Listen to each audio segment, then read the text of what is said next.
Welcome to the Western Mystery School. Yes. And today we are talking about the Tower, one of the cards that people don't love the most. Usually it's a card that people don't like to get in a reading because we associate it with maybe something coming apart or coming down or falling, which in fact is exactly what it is. Okay, and now we're going to go deeper into it. So let's go to the next slide.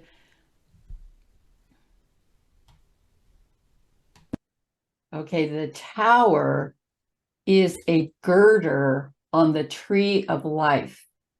Okay, the girder is the cross beam. So we're looking at triangles of building in progress, and the girder is the crossbar, the bars that go across the bottom. So that's the tower. It's what stabilizes and holds up the building, and it is a piece of the absolutely critical framework without which the tree would collapse. And as it turns out, the tower is actually the lower girder on the tree. So it's really holding up the foundation of the tree. Okay, so next slide. So again, here are the girders. They're the cross beams that stabilize the structure. So you see how I love these pictures of building, because I even myself, I can see aspects of the tree of life in the way we build buildings, which is why I wanted to put these in. There are the stories going up, the stories of the building. Isn't that a great word, story? The story of each floor. Okay, next slide. Okay, so here are the girders that hold the tree of life or stabilize the tree of life. So the tower is the one at the bottom that goes between the 7 and 8, 8 and the 7. The next one up the tree between 4 and 5 is strength. And the one at the top of the tree between 2 and 3, that's the empress. So those are the three girders of the tree of life. That's what they're called. Okay, the next slide. Okay, and here they are. Here are the tarot cards for the girders of the tree, the Empress, Strength, and the Tower. So this is what the cards look like in case anyone has forgotten. And so these are three critical aspects of the tree of life. These three girders or cross beams of the tree, but the technical language is girder. These cross beams weave together pairs of opposites or pairs of complementary and supplementary forces and forms. That's a better way to look at it. Complementary and supplementary, both forces, those are like energies, and also forms, which are that's like a noun, that's like matter, that is matter, weaving that together. And then also seeking, it's also about seeking and coding. That's the 7 and 8. This number 7, this is about the tower. The number 7 and number 8 hold the tower, or they are connected by the tower, rather. The 7 is about seeking. The 8 is about coding what we find. The strength is about, it goes between the 4 and the 5. So the strength is about building up, stabilizing, and they call it anabolism in biology. And the number 5 is about taking down, destroying, deconstructing. It's construction and deconstruction. And they also call it, in biology, they call it catabolism. Anabolism, which is the 4, is the production of cells. Catabolism is taking down the number of cells. So those two things work together. You need both of them, actually. And we'll talk about that in the future. Then the other one is the Empress. And the Empress holds together, quote, the 2 and 3 male and female forces. These are energies that emit and receive. They are positive and negative, which permeate the whole universe. Positive and negative forces that are charged, that are electromagnetically charged and come together throughout the universe. Okay, so next slide. So the girders are so important because they hold those energies together. Okay, so the next slide. So the tree of life is a framework for the temple of the body. It holds up the body. So this has to do with manifestation. I just like this slide. So, but sometimes the tree of life is placed on the body in slightly different ways. Like a lot of times the white spear of the tree of life at the top is placed at the top of the head, and then the tree goes down the body. Sometimes you see seated figures in meditation with the tree of life placed on them. And this is an old one, so I just liked it because I love the way that it's depicted in this picture. Okay, so the tree of life is a framework for the temple of the body. So creating like the inner temple or the skeleton of the body. Okay, next slide.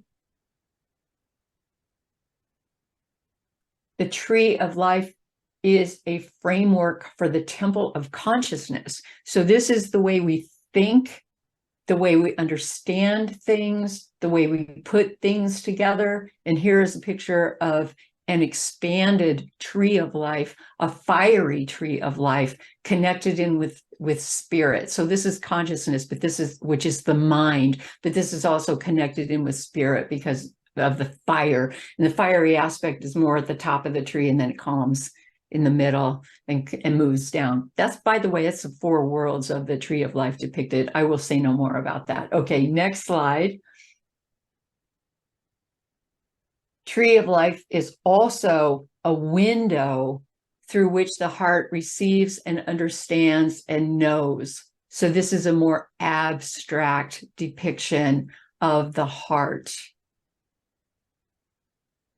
The heart is the receiver. Very female, feminine receptivity. Okay, next slide.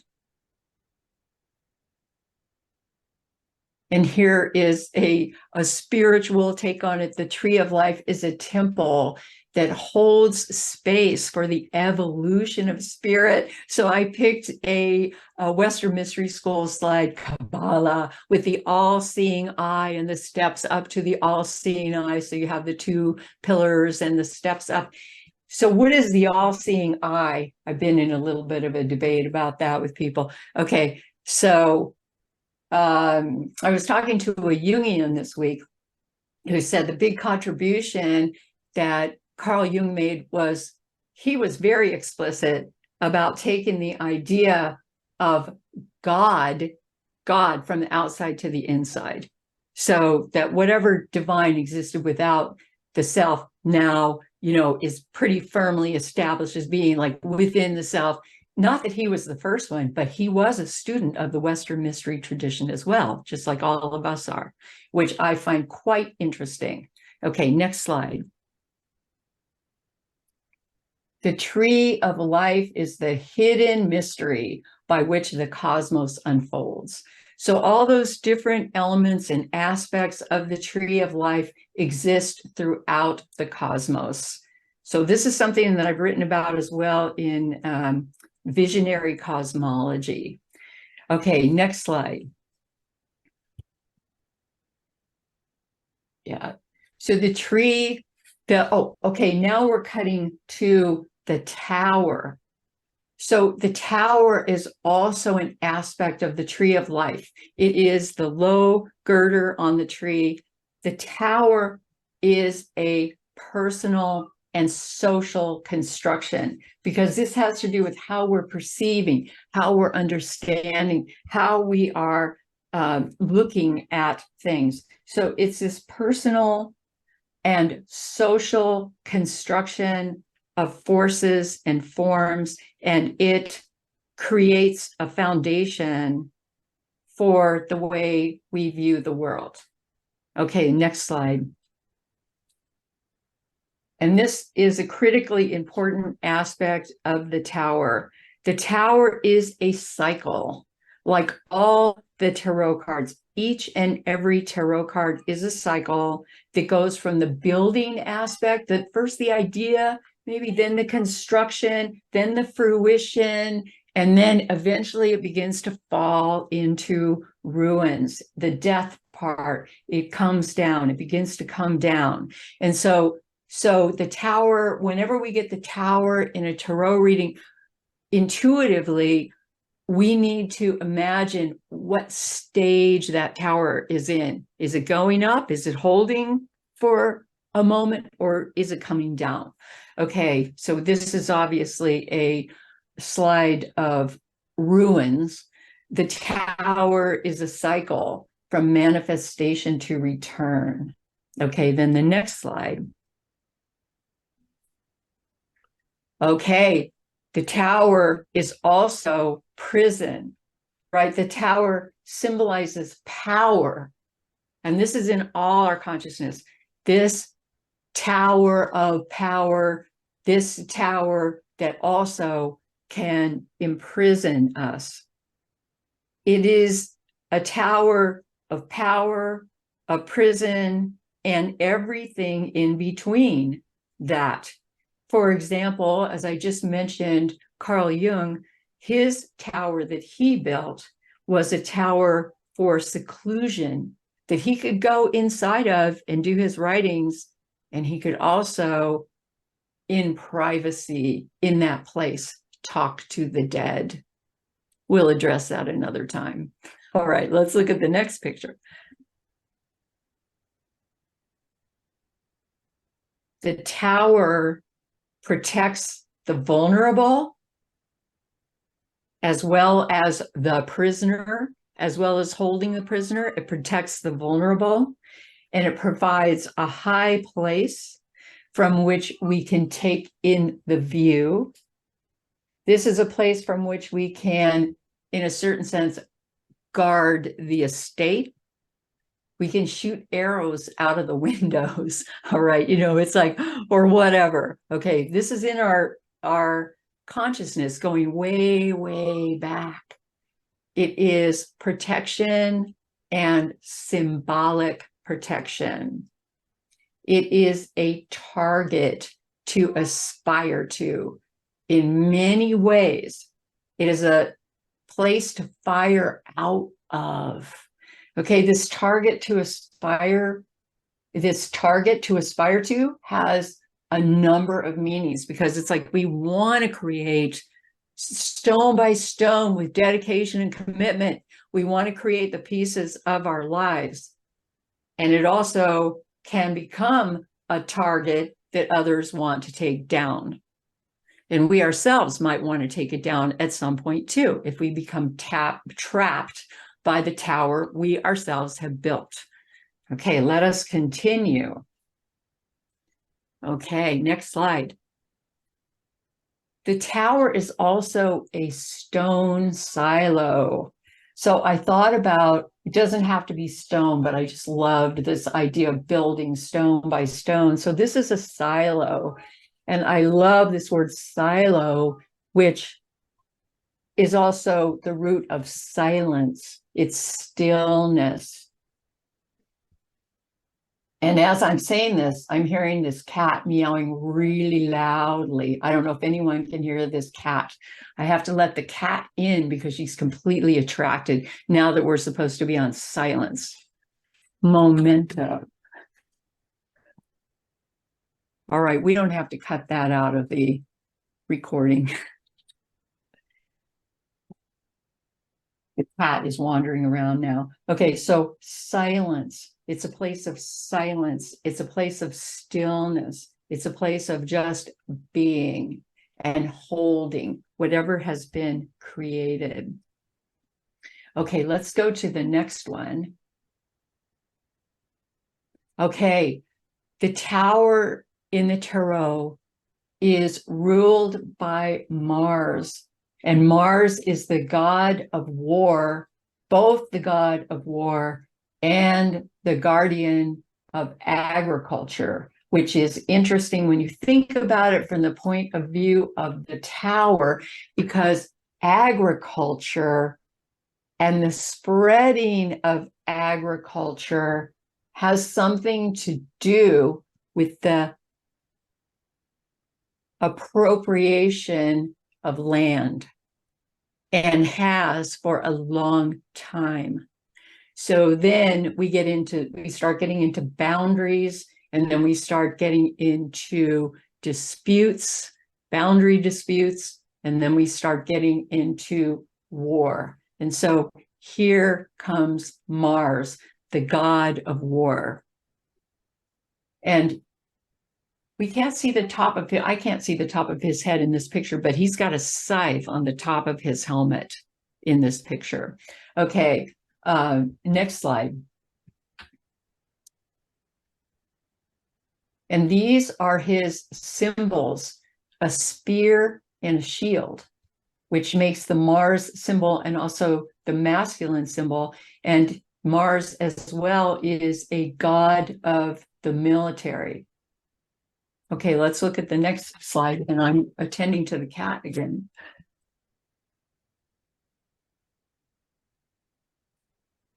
Okay, the tower, the reality we create stone by stone.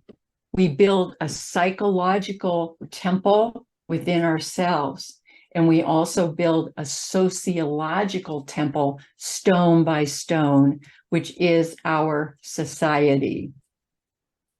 We build this out of our personal and collective values. So whatever we value is going to get built into this construction that every single one of us participates in.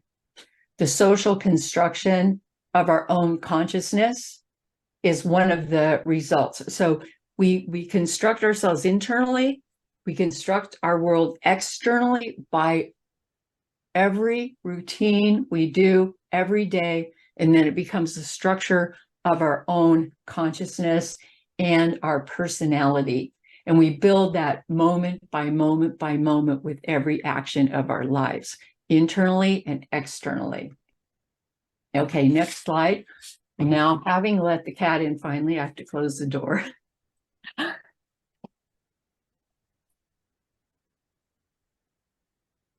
These are the personal touches for the recording, letting the cat in and out, right? This is our world today. Okay, now here we go with the lightning flash. Okay, when you look at the picture, when you look at the tarot card, any tarot deck, basically you're going to be seeing a lightning flash striking the tower. And the lightning flash is what begins to take the tower down. Okay, so what is this lightning flash? The tower cracks when the lightning flash hits it, and it becomes blasted, and maybe it starts to fall or crumble in some way, or maybe it starts to burn. Okay, next slide. Okay, so here's the lightning flash on the tree of life. And the lightning flash, what it consists of is essentially quick or sudden insight. When lightning flashes, it doesn't just come slowly in a zigzag pattern out of the sky. What happens is it flashes, and it's like plugging in a cord, and it's live at once. The whole thing is live at once. So everything gets illuminated at once. The whole tree of life with this quick or sudden insight. And this tarot card that we're looking at on the right side of the screen is actually the 8 of fire, because normally the lightning flash would be associated with the 7. The 7s are where we get all the insights. The 8 of fire is where we start to be able to see it, put it together, and make sense of it. So this is actually the 8 that I have up here with the lightning flash, the lightning path.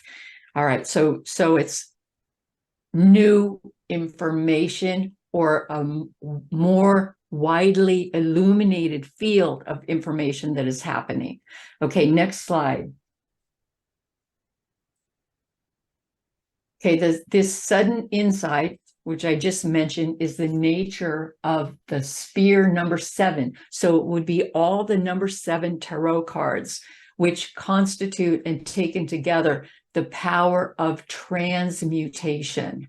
So something happens when we move into the 7s, and when the 7s hit their fullness, because every card is a cycle.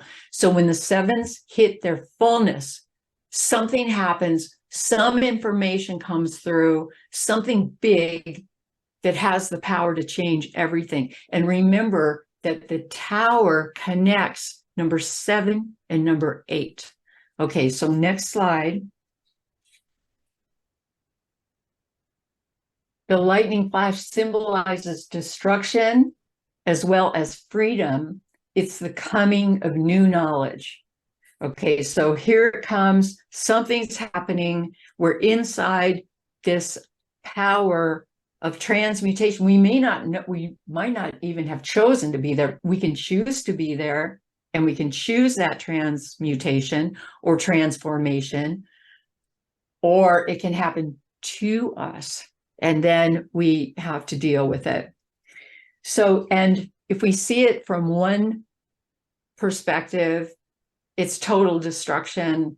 And if we see it from another perspective, it's the possibility of constructing something new, so to speak. Okay, so it's destruction as well as freedom, that which comes along with new knowledge. Okay, next slide. We learn that anything that we have built, anything that we build, can and will fall. It is the nature of the process that we are living inside of. We learn that in any moment we can become afflicted. War, natural disaster, illness, poverty, and even death, which all of us must deal with. And through our lives, ultimately, we are not going to escape it. So the Tree of Life is always teaching about all these different aspects of our lives, and we can see it from many perspectives if we remember to. So therefore, that means spiritual practice, because spiritual practice is remembering something, training ourselves to remember something. Okay, next slide. This is an example of a Zen practice. The tower, in falling down, can open up our vision. And the Zen saying is, "My barn having burned down, I can finally see the moon."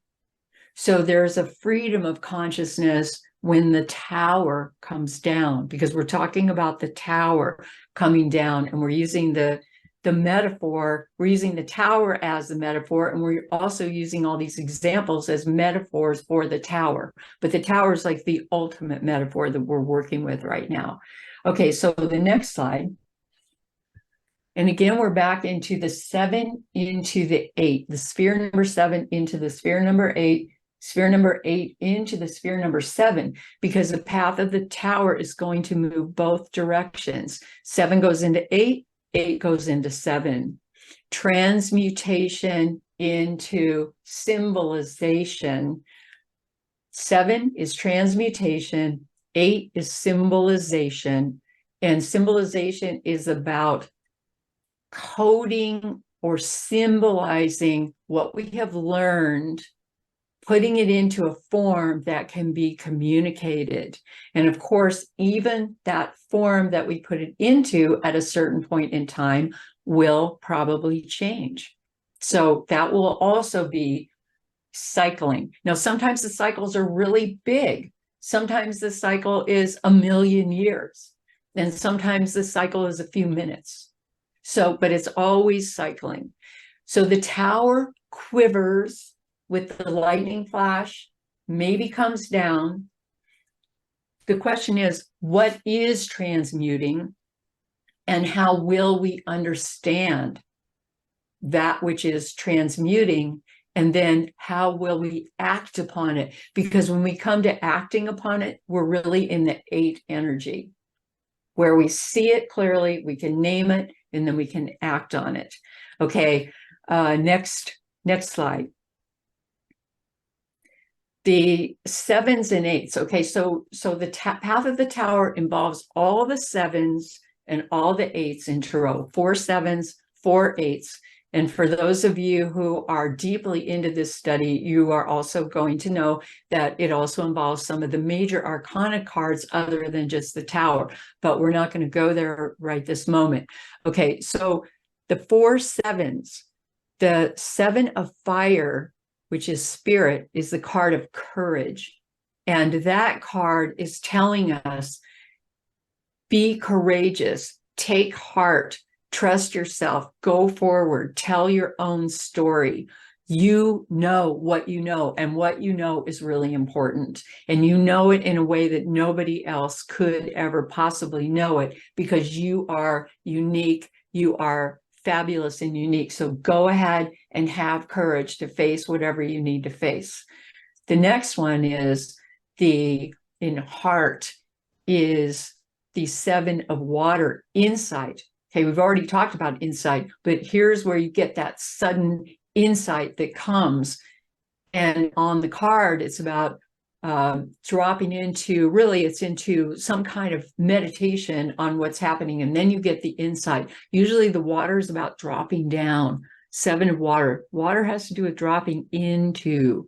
Okay, some of the spirit and mind suits are more about rising up like a flame would rise up, and the heart is about dropping down and dropping into.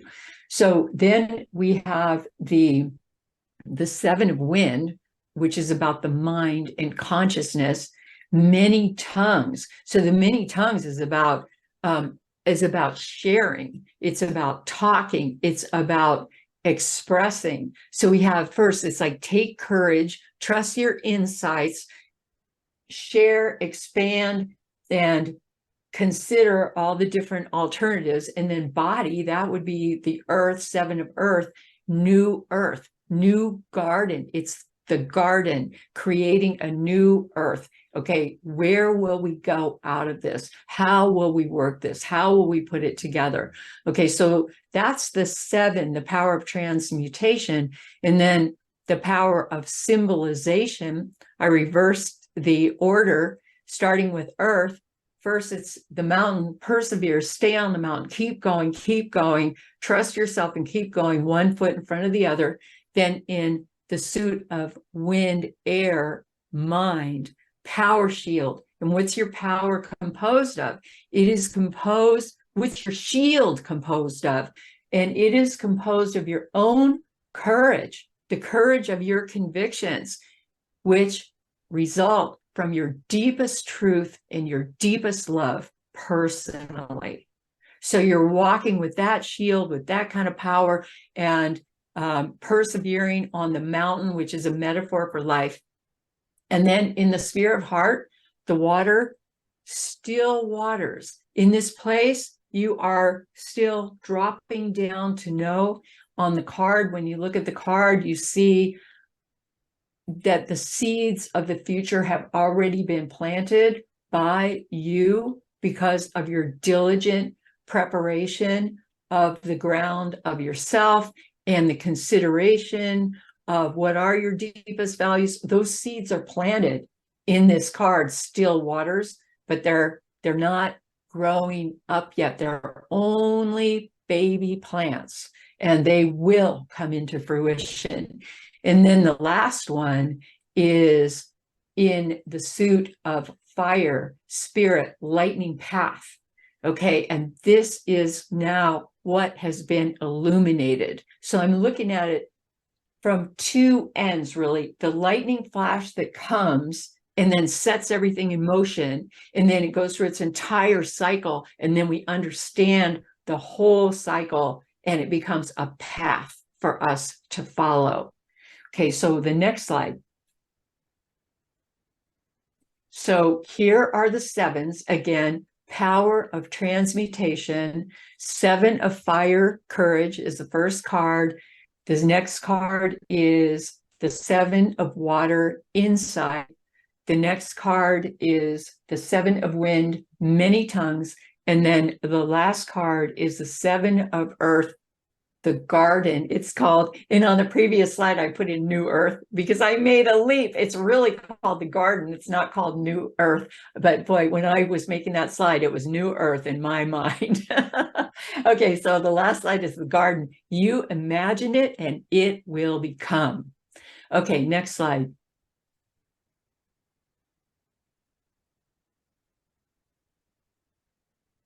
Okay, and then we go to the next one.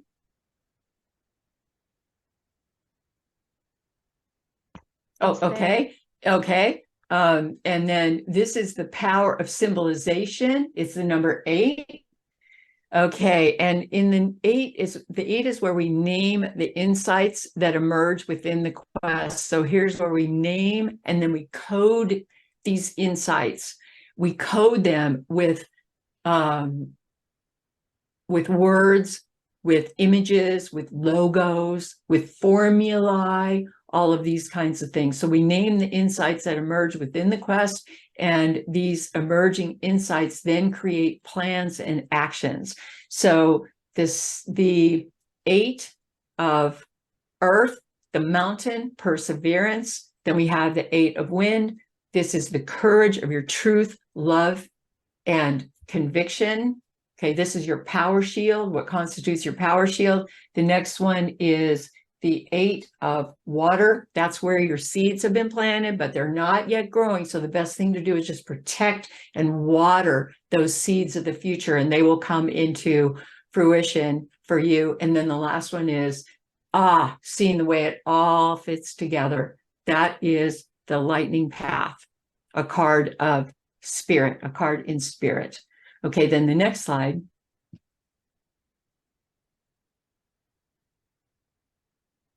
Okay, then we go to the number 9. Okay, why the number 9?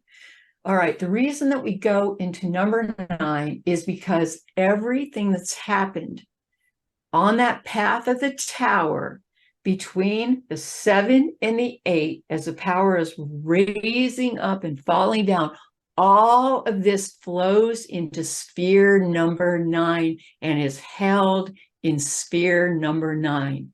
Everything that happens. Sphere number 9 is a holding place, a holding pattern, and it's called the power of absorption. 9 is where everything culminates. Everything in our journey flows into 9, and there it stays, and it's the culmination of our journey. So it is, and these are the 4 9s. So in the earth, it is the zenith. That would be the 9 of earth, the zenith. And this is storing our personal and collective consciousness in this place. And then we have the 9 of wind, the screen, which is about personal and collective consciousness. And here's where we get the opportunity to look at the negative aspects of what we have stored in our collective consciousness. And those go to dealing with some of the afflictions that I was mentioning earlier, like what about war, or what about abuse, or what about pain and suffering that's held, that we're holding socially? How can we deal with that? Or it could be what we're holding personally. So the 9 of wind is the place we get to deal with it, the screen, because we've absorbed it into our consciousness or our subconscious. Okay, then the next one is the water, the rainbow mirror. And the rainbow mirror is what we're storing in our heart, our collective heart. That's the outer heart, and our inner heart. And we're storing it in sphere number 9. It's the storage place. Okay, and then in the spirit, it's called the eye of fire. And this is where we're storing everything in our spiritual path. So spirit within, spirit without. So I'm trying to show we're storing everything personally, but it's completely immersed or held in a collective world. So there's an interaction between the personal and the social world, the world in which we find ourselves. So a lot of times, for example, it's not that the individual is dysfunctional. The individual may be having a normal reaction to a dysfunctional situation, so this is what we're looking at. Okay, and then I have this little thing in parentheses on the bottom. Do you see how understanding the astral triangle, because the 7, 8, and 9 taken together constitute what's called the astral triangle. Do you see how understanding the astral triangle, or 7, 8, and 9 together, can create a tarot reading? Like, you can ask about, where am I at with regard to the 7s? Where am I at with regard to the 8th? Where am I at with regard to the 9th? And what this can create is actually a trajectory for you, which includes intention, purpose, and direction. Okay, we're going to come back to this later. So let's go on to the next slide.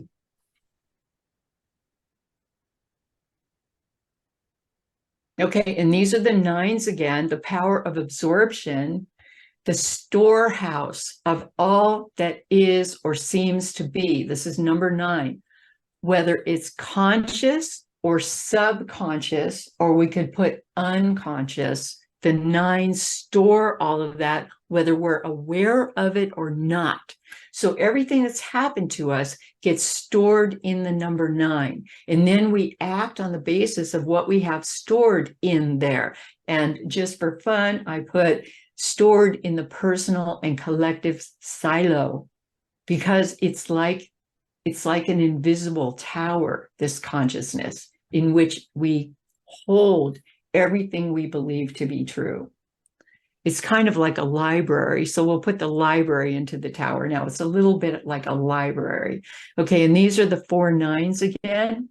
So the 4 9s, we have the 9 of earth, the 9 of wind, the 9 of water, and the 9 of fire in that row. Okay, so here are the 9s, the culmination, which is the power of absorption. Okay, next slide. Okay, so here we go. This is a depiction now of the astral triangle. It's a 7, 8, and 9. The tower is the girder, which means it's the strength of the astral triangle. And the astral triangle is also going to include not only the 7, 8, and 9, but those 2 other paths that connect the 7 and the 9 and the 8 and the 9. Okay, so on this path of the astral triangle, we develop our personality. Our personality arises out of this triangle. So they call it a personality triangle.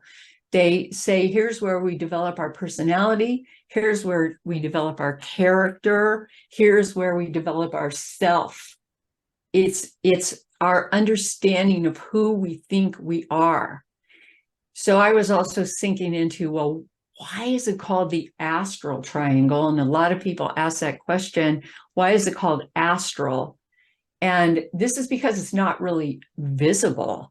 It is something that inhabits our imagination and lives in this invisible personal and collective silo, which is the subconscious, the unconscious. And if we go in there and look at it specifically, we can awaken some of the things that are in there. We can realize how they came to be, and then it becomes conscious. But there's a movement in the 9 between what is unconscious or subconscious and then what we become conscious of, but everything is held there. So this is about the development of the self, the powers and the paths of developing the self. So the powers are power 7, 8, and 9, spheres 7, 8, and 9. Sphere 7 is about seeking. Sphere 8 is about finding, coding. And then number 9, sphere 9, is about retaining in the subconscious level. And sometimes it's also the conscious level. If culture flows in, like say a library, an actual library would be a place where conscious experience is retained. Okay, so there's like a visible library, and then there's an invisible library that we work with all the time. The three paths are the tower, and just to make it really simple, I put destruction and construction, because that's the tower going up, coming down, going up, coming up, down. Then the path between the number 7 and number 9 is the star. And to make it really simple, I'm calling the star our soulmatehood with the universe and our cosmic destiny. Okay, so we're not going to go into the star today, but we will do that later. And the other card, or the other path, is the sun. So the sun is about realization. It's about shining a light on something, making it transparent. What is illuminated on that path? So when we look at this astral triangle, we're looking at what are we seeking? What are we looking for? 7. What are we finding, and how are we coding it, knowing it? What are we retaining? We're also looking at what is building up and coming down, what's being destroyed and what's being constructed. We're looking at what constitutes our soulmatehood with the universe. Like, what is the meaning of our lives? What is our cosmic destiny? What have we been moving toward? Anything? Is there meaning? And then the sun. What do I need to really, really shine a light on in order to come into full realization, which people call spiritual realization in my life? All of this is involved in this particular triangle, which is called the astral triangle, because yes, it exists in a sense on the material plane, but it also exists in our mind and in our imagination and in our subconscious. Okay, so next slide.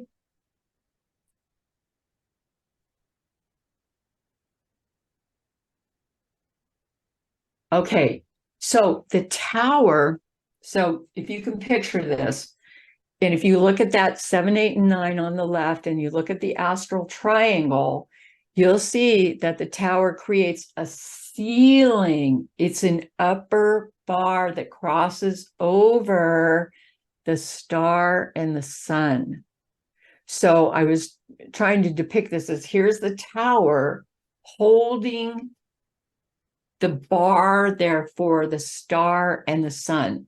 So those are going to be fitting together with the tower as the girder over the top. So I use the word ceiling. Okay, that's not a normal word that is used, but it's the girder that crosses the top of the astral triangle. So that's what the part that I want you to know right now. Okay, so then the next slide, the path of the tower is also, so check this out. So it gets complicated, right? But there's the path of the tower in the middle between 7 and 8. Well, guess what? The tower becomes the foundation and the floor, so to speak. It's the floor for another triangle above that goes from 7, 8, 6. 6, 7, and 8, that triangle above. Okay, this triangle is unnamed on the tree of life. We'll have to name it, but it's an unnamed upward pointing triangle that's really important, that sits atop the astral triangle. It's right on top of the astral triangle, and it includes spheres 6, 7, and 8. Interestingly, so we have the tower, then above we have the devil and death coming together. So you see the death card connects sphere 7 and 6 going up the tree, and the devil is sphere 8 to 6 going up the tree, both coming into the 6 in the middle. Okay, so next slide. So here's a kind of depiction of that. So the tower supports death and the devil. Okay, what is the devil? Okay, the devil is a place where we feel trapped, too small, in chains, whatever. Okay, but through the cycle of the devil and the opening the third eye of the devil, we are going to be able to cast off the chains and move into a greater vision. And the vision that we're going to be moving into is going to be the vision of the 6, which is right in the middle of the tree of life. Death is the great transformer that moves between the 7 and the 6. So in death, what's going to happen is anything that needs to be released in order for us to reach a higher consciousness will be released on the path of death. Okay, so that moves from the 7 into the 6. So here is this upper triangle between 6, 7, and 8. And then the card in the middle, there is the 6 of earth, the card of beauty, the beauty way, which is where we are headed. Beauty before us, behind us, above us, below us, all around us, inside us, walking the path of beauty. And that's where we want to end up out of all this experience. And if we come to, okay, check this out. If we come to, it gets complicated, everybody, but if we come to this path of beauty, beauty above, beauty below, all around us, then no matter what stage things are in, no matter where the cycle is, we can keep going back to that within ourselves, back to that, back to that, back to that, beauty above, below, all around, inside us. Okay, next slide. Okay, so when you put these 2 triangles together, you have a diamond, and the tower is in the middle of the diamond. And guess what else is in the middle of the diamond? Temperance. It's the path that crosses the tower. So here are these 2 adjoining triangles centered above and below, and they create an invisible, what's called the diamond sun. Okay, and I'll explain this diamond sun. So this diamond sun is composed of spheres 6, 7, 9, and 8. And the reason it's in that order is to make a diamond. So if you look 6, 7, 9, 8, that's a diamond.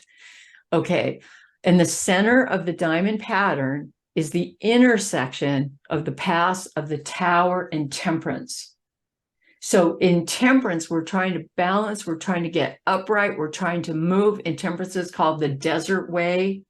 And that is the place where we lose a lot of what we think we know on the path of temperance, and we get retooled in a way. Same with the tower, crisscrossing. So when those 2 come together, it is a place of unbelievable change, power, energy, all of that moving forward. Okay, let's look at the next slide. Oh, wait, before we look at the next slide, let's go back for 1 second. So I put the 6 of fire card behind this diagram. Okay, as you already know, you can overlay the tree of life on any card in the Tarot of the Spirit. And I used this card as to overlay the diagram on, because this is the 6 of fire card, and it's got the diamond sun very clearly at the top of the card. And this diamond sun is a repeating symbol that goes throughout the Tarot of the Spirit. And what it means, it's like the beauty way. It's in the beauty way also, which we just looked at. And it is a perfect balance in spirit, heart, mind, and body, with all of those working together, all of those working as close to 100% as possible. So the idea here is, if you're very, very intellectual, you don't want to bring down the intellect. What you want to do is you want to bring up, increase, heighten your awareness of those other 3 spheres, for example. So if your intellect is very high, what you want to do is you want to bring up your spiritual potential, bring up your emotional potential, bring up your physical potential, and get all of those moving together. And then you make, in a sense, you make an offering of yourself and your potential into the greater all, into the greater cosmos, in this kind of reciprocal relationship between yourself and yeah, there's your soulmatehood with the universe, and the universe, like, what is it you're bringing in? So on this card, the 6 of fire, the diamond sun is at the top of the card, but it's going to move out of, it's called glory, this card, and glory is after the battle. It's like after we've been through this huge struggle, what is our offering? So it's the card of making an offering, and the card's called glory, but it's my secret name for the card is the offering. What are we going to offer? But whatever we're going to offer is going to come out of that intersection between tower and the tower and temperance, and all of the things that we go through in terms of what our personality becomes, how it becomes that, how we play that out in the world. And what we learn is that turns out to be changeable. So we can go into the subconscious and start reworking that. So the path of the tower is central in understanding that. What is coming up, what is going down. Okay, next slide.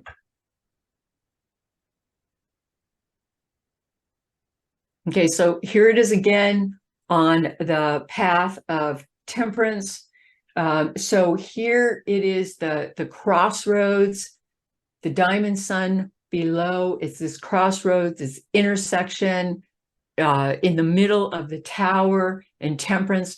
This turns out to be a position of adventure and a position of quivering possibility.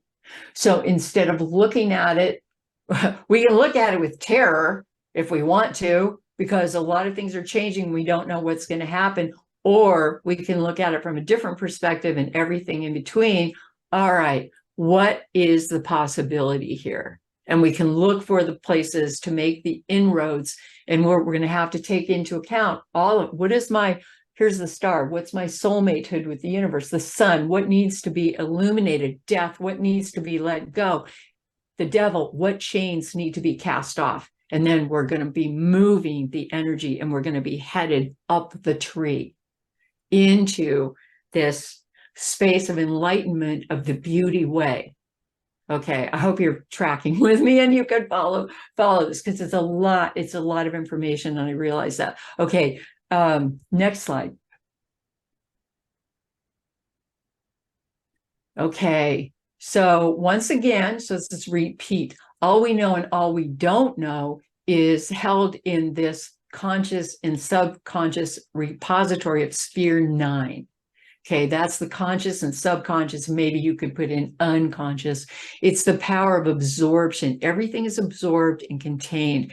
Everything we think we know to be true based on past and present experience. And it's also what we don't know is also held there. There's a lot that we don't know that is held in this place. Okay, so doing path work on the tree, which is what we're doing in the Western mystery tradition, we are studying the tree of life and doing path work. We're studying all the paths. So today we're looking at the tower. And by the way, the 7 is a path, the 8 is a path, the 9 is a path, the tower is a path, the star is a path, the sun is a path. So we're studying the whole thing. Doing path work on the tree of life helps us to reconsider what we think we know to be true. It helps us to understand truly what constitutes our power and what constitutes our prison. And as we journey into this tree of life and the study of this tree of life, it can provide us with a sense of meaning and purpose and direction. And then we ask ourselves, okay, what new possibilities are beginning to emerge? What new possibilities emerge out of rethinking this astral triangle? for which the tower is the strength of the astral triangle.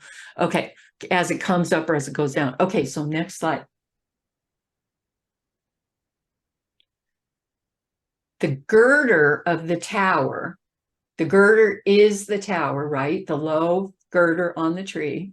The girder is called the bow of the tree, and it's also called the bowstring of the tree. So the bow is like a bow and arrow. All right, so we can just accept everything as it is, and we can say, this is the way it is. Well, that's just the way it is. And that's what we say a lot. We say that a lot. Yeah, just the way it is. Maybe, or the first rule of sociology, as my professor always said, is things are not as they seem. That's the first rule of sociology. That's sociology 101.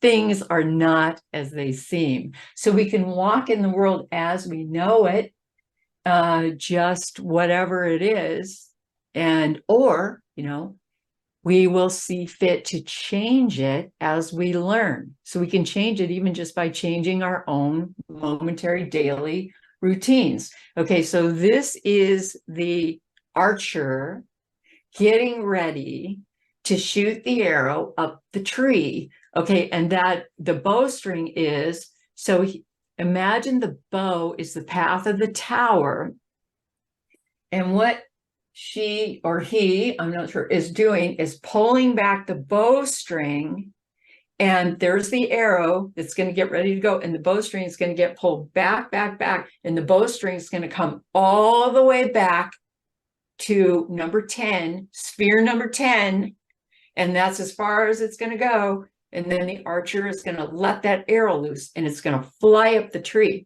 Well, the path of temperance is called the path of the arrow. And so when we're in the difficulty of temperance, between light and dark, not knowing which way to go or whatever, the temperance is like a gyroscope. What can happen here is the arrow can just begin to shoot up the tree, and we can shoot right through temperance and right up to the top of the tree. So that's the path of the arrow. Okay, and that's what can happen out of this triangle. All right, so with the bowstring, pulling that bowstring back from the bow and doing this intentionally. Okay, so next slide. You are the arrow that flies from the bow. So here is temperance straight up with you. This is you flying through the path of temperance, flying right through the desert of temperance, right into the greatest knowledge of the cosmos.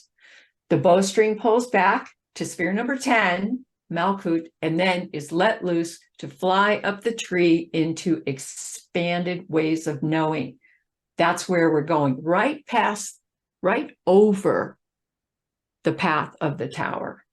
Okay, next slide. You will fly up the middle pillar of the tree of life. That is what this work is about. And I put Earth Brother here on the right, the winged being, because he has completed this metamorphosis and understands what it means to be a winged being now through 4 stages of the metamorphosis, and you will be transformed by this journey. So the tower is going to be central here, because the tower is that foundational girder. And when that starts to come down, what we can do is look at all these different aspects of it, and then imagine that we are going to take this experience, and through this experience, we are going to ascend the tree of life. So this picture shows the archer pulling back the arrow, shooting up the tree of life. And here we have somebody moving into this state of understanding beyond all understanding. We are flying up the tree of life, flying up the central pillar. And what are we aiming toward? The diamond sun. The diamond sun that we have aimed towards since our birth. And that is the best it could possibly be for us as humans walking on this planet. So here again, it's the beauty way. Beauty before me, behind me, above me, below me, all around me, and inside me. And this is beauty in spirit, heart, mind, and body. And I'm just looking at the astrology on this card right now. This is the 6 of Earth, the Taurus. Okay, and the moon. The moon is changeability, and Taurus is the Earth, the planet. So while it's all changing on the planet, let us walk in the beauty way. Okay, and now I'm going to segue just a little bit. So let's do the next slide. I wanted to segue into towers I have known.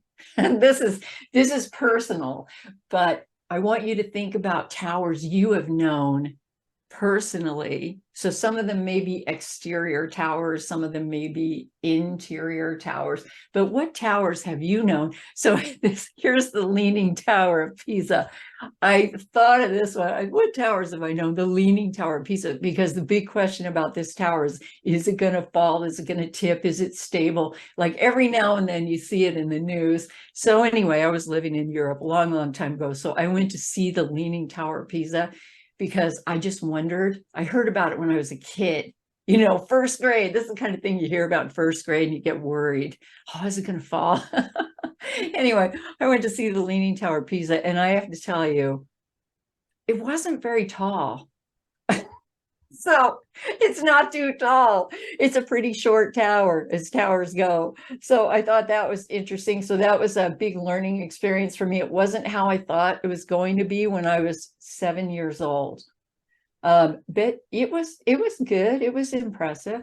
And it's still standing, leaning, but standing. Okay. All right. Next slide. Here was another one. This tower was more important to me in my life.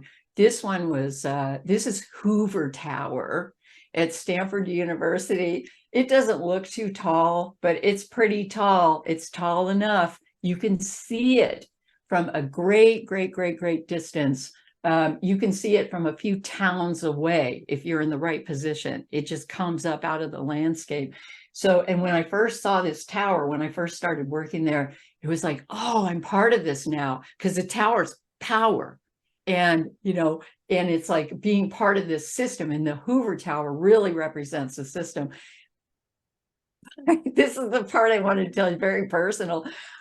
About 10 years later, I started driving, as I would be driving during the commute and getting closer. And from a few towns away, I could actually see Hoover Tower looming. And I would actually be a few towns away on the freeway when it appeared. I started getting anxious.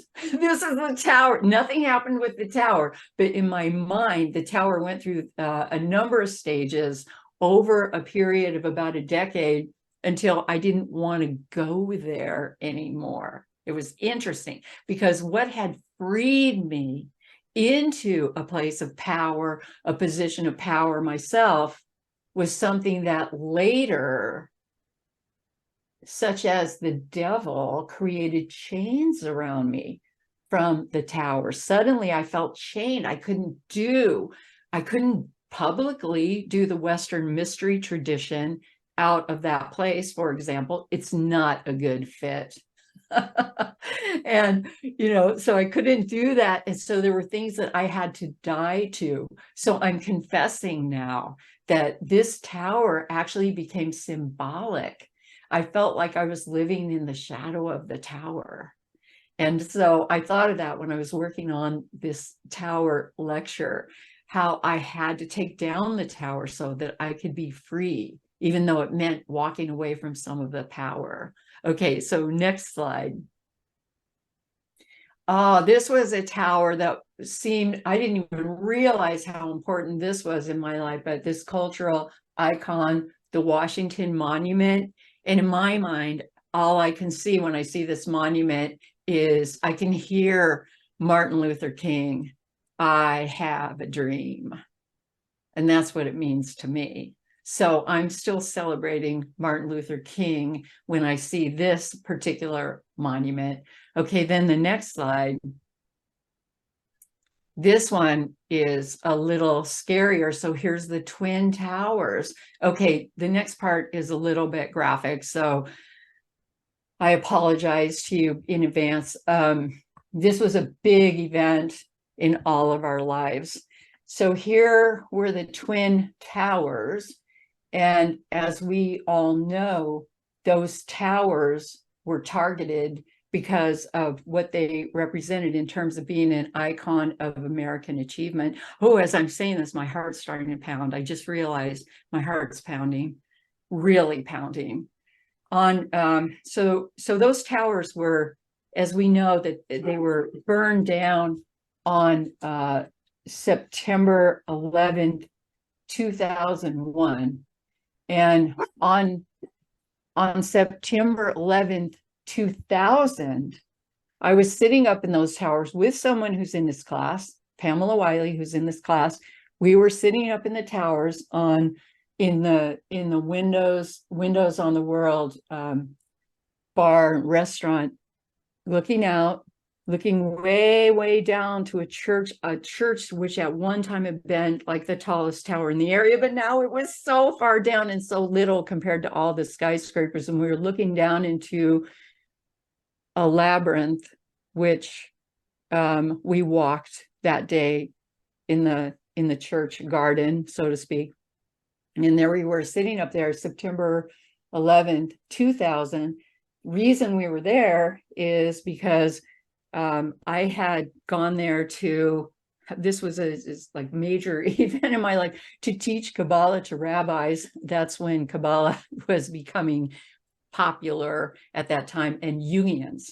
Okay, it was put on by the Jung Society of New York. Anyway, so there we were in the towers, discussing the whole thing, being that high, and then 1 year later to the day. So next slide, this is what happened. And we all saw it, we all know about it, we've seen it over and over and over. And there were the towers coming down, and it was metaphorical. It was what we thought we believed in. And then the next slide. This is the rubble that emerged in the end, after the targeting of the iconic towers was the ruinous fall. Wow. And as I'm telling you this, I am not kidding. I'm finding myself shaking. Why would I be shaking after all these years? Maybe somebody else is shaking too. It was such a huge event, and it was completely representative of the tower in the Tarot. Okay, so next slide. The next slide is what causes the vibration that fells the tower, what takes down the tower. So the tower is a Hebrew letter, is accompanied by the Hebrew letter Pei. It's spelled either P-E or P-E-H. It's a transliteration, Pei. What is this vibration of Pei? What creates it? What emerges? Okay, next slide. Pei means mouth or voice or sound waves. And here, I have a barking dog right now. Now, first I had a cat, now I have a dog. I need to pause for just one moment.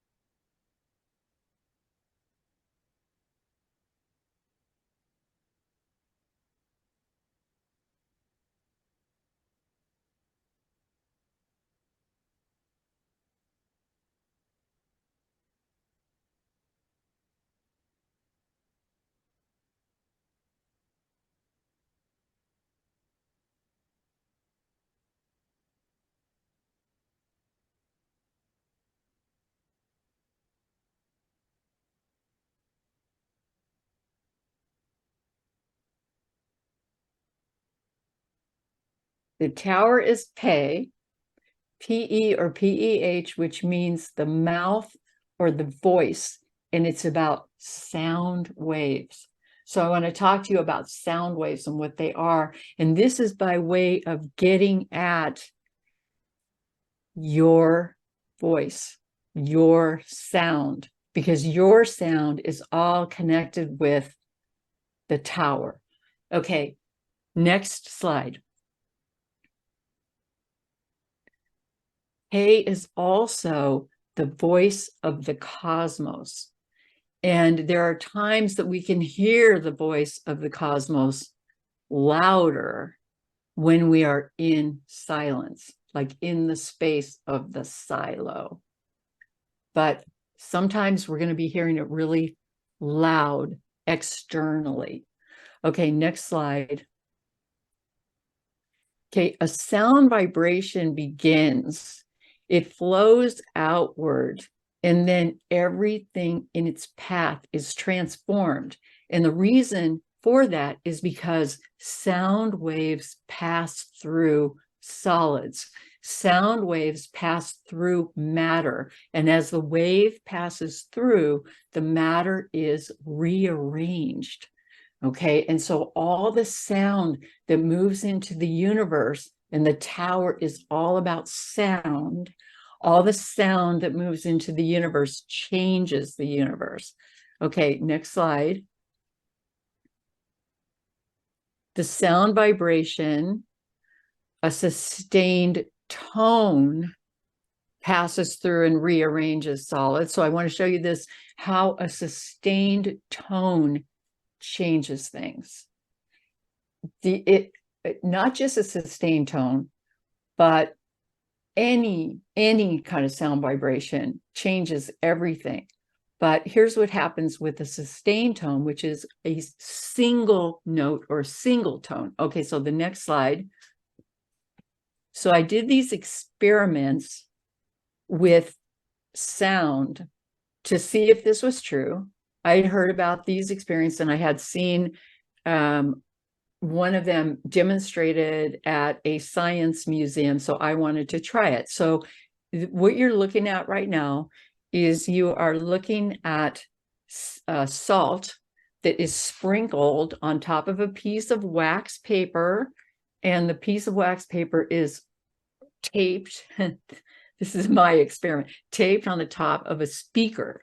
Okay, and so I made this design in the salt, which sort of looks like the Milky Way galaxy. Okay, but I made that.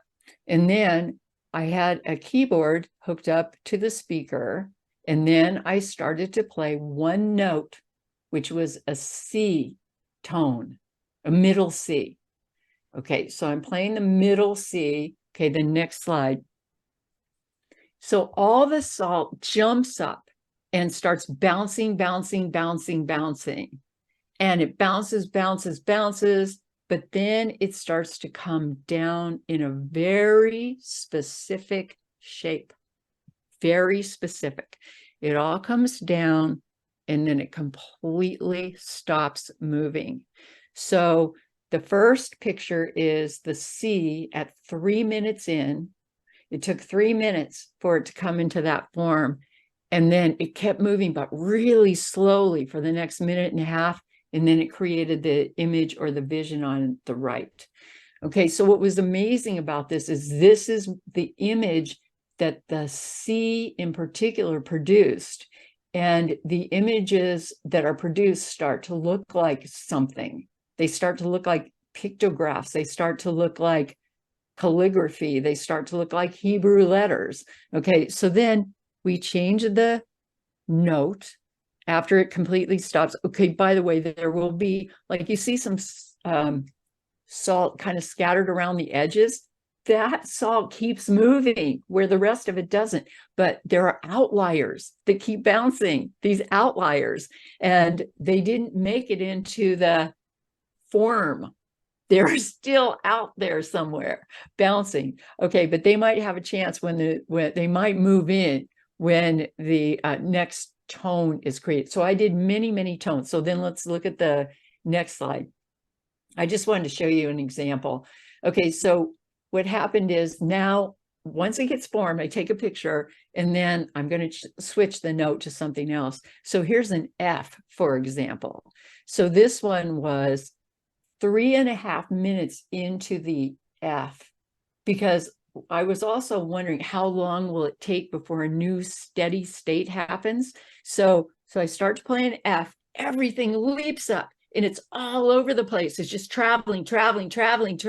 And then it starts to come together to make a pattern. And then slowly the pattern completely stops moving. So this is the F tone in its completely stopped moving state. So you can start to see how, ooh, this is interesting. It almost looks like a cosmic writing of some kind. Okay, and then when you change it now, so let's say you decide you're going to go to a B or an A, same thing's going to happen. It's going to burst up into the air. Everything's going to jump around like crazy, and then it's going to start to come down. It will form. Okay, this is now what I understand. This is connected with the tower. This is now what I understand to mean in the beginning was the word. The word. The word is the vibration traveling through space. Everything starts to move into a particular pattern. And then when that vibration changes, the pattern changes. Okay, so next slide.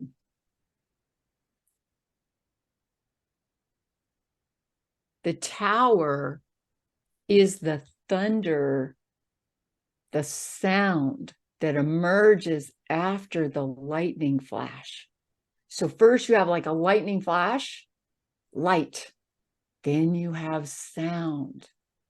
And as soon as you have the sound traveling through, things start coming down. They're shaken down. And they also they will start coming up. There's maybe a time frame when things are down and then the new starts to emerge. Okay, so next slide. Okay, the whole of the cosmos quivers. It'll come to a quivering place and then dances madly and then starts to reform. Okay, this is the essence of the tower. Next slide. And then the cosmos tumbles into stillness.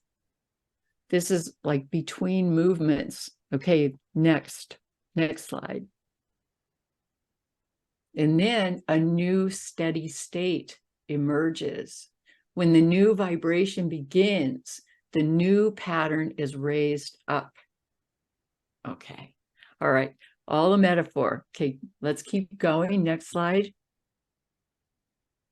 All right, so now here we come to the chariot, because the chariot is intimately connected with the tower. The reason being is the tower is number 16 in the major arcana, and 1 + 6 = 7. This is numerological.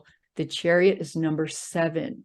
So even as the tower stands behind the chariot, so if you're looking at the chariot, number 7, the tower is going to be standing behind the chariot. The chariot's all about movement, and the tower is all about movement. Okay, so even as the tower is standing behind the chariot is waiting within the tower to take off. So then the chariot becomes like a spark rising out of the ashes of ruin, rising out of the fire. Here comes the chariot moving forward. Like the phoenix, she rises out of the conflagration. Okay, and the chariot's movement, and it's also said if you can't go somewhere, travel in the passages of your mind. The chariot is a leap of consciousness.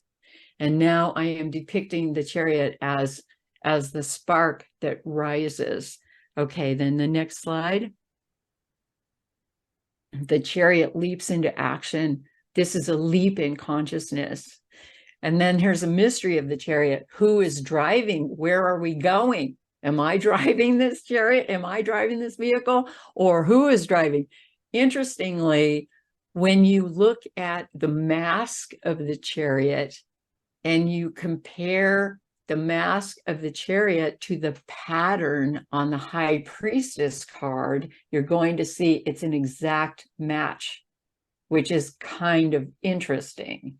So, who is driving and where will we go as we are rising up and claiming the power of our agency out of the conflagration? So you see, it becomes very proactive and yet co-created, because we don't do anything alone. You know, it's always an action with ourselves in the universe, or ourselves and others in the universe. Okay, next slide.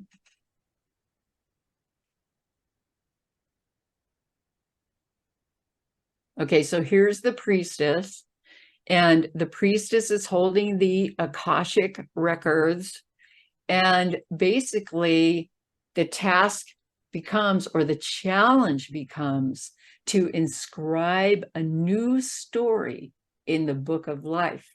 Your story, your vision. That's from the priestess, third eye open. Devil's also the third eye open. What is your vision? And then how will you claim your voice? Your voice is your word, is your power that will change everything in terms of its vibration. So this is also about claiming your power out of the tower and all the stages of the tower. Okay, so the next slide. The story of the emerging cosmos is the power of your voice, your own voice.